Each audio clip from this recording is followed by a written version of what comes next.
টি-20 বিশ্বকাপ খেলতে যুক্তরাষ্ট্রে বাংলাদেশ দল। বিশ্বকাপের স্কোয়াড ঘোষণার পর যেই বিষয়টির উপর সবচেয়ে বেশি আলোচনা চলে তা হলো বাংলাদেশের বিশ্বকাপ জার্সি।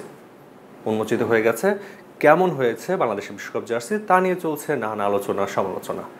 আমরা যদি আগের বিশ্বকাপ জার্সিগুলো দেখি এবং এবারের বিশ্বকাপের জার্সিগুলো দেখি, পার্থক্যটা খুব ভালোই চোখে পড়বে। আমরা যদি একটু খেয়াল করি 2019 বিশ্বকাপের জার্সিটা কেমন ছিল, সেই 19 বিশ্বকাপ ইংল্যান্ডে হয়েছিল, সেই বিশ্বকাপের জার্সিটা যদি দেখেন, তারপর যদি 2022-এর টি-20 ওয়ার্ল্ড কাপ যেটা অস্ট্রেলিয়াতে হয়েছিল সেখানেও ঠান্ডা ছিল কিছুটা, সেই রকম জার্সি সেই চিন্তা করে জার্সিটা তৈরি করা হয়েছিল।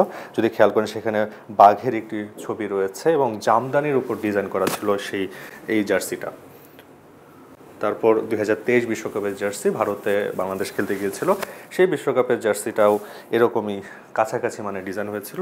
এইবার যেটা লক্ষ্য করা যাচ্ছে 2024 টি-20 বিশ্বকাপের জার্সি কেমন হয়েছে তা নিয়েও চলছে আলোচনা সমালোচনা। এবারের জার্সিটা বিসিবি থেকে নির্ধারিত ডিজাইনের উপর করা হয়েছে বলে জানিয়েছে। তো জার্সি নিয়ে আলোচনা চলবে, তবে কিসের উপর চিন্তা করে, কিসের উপর আধিক্য দিয়ে বিশ্বকাপের জার্সি তৈরি করা হয় সেই বিষয়টা জানবো জার্সি তৈরির কর্ণধারের কাছ থেকে।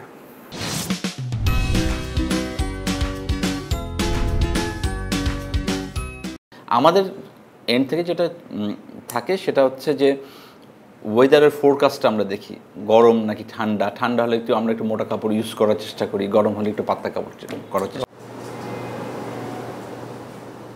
99 থেকে 2023 প্রতিটি বিশ্বকাপে বাংলাদেশ ক্রিকেট দলের জার্সি নিয়ে হয়েছে আলোচনা সমালোচনা, বিশেষ করে লাল সবুজ রঙের মিশ্রণ নিয়ে। তবে জার্সির সঙ্গে দেশের পতাকার মিল থাকতে হবে এমন কোনো বাধ্যবাধকতা নেই আইসিসির। বিসিবির লোগো লাল সবুজের আদলে হওয়ায় টাইগারদের জার্সিও সেই নিয়মেই বানানো হয়। আমাদের অনেকের ধারণা হচ্ছে যে দেশের পতাকা অনুযায়ী কিন্তু জার্সি হয়। আপনি পৃথিবীর কোনো দেশের জার্সি কিন্তু দেশের পতাকা অনুযায়ী হয় না।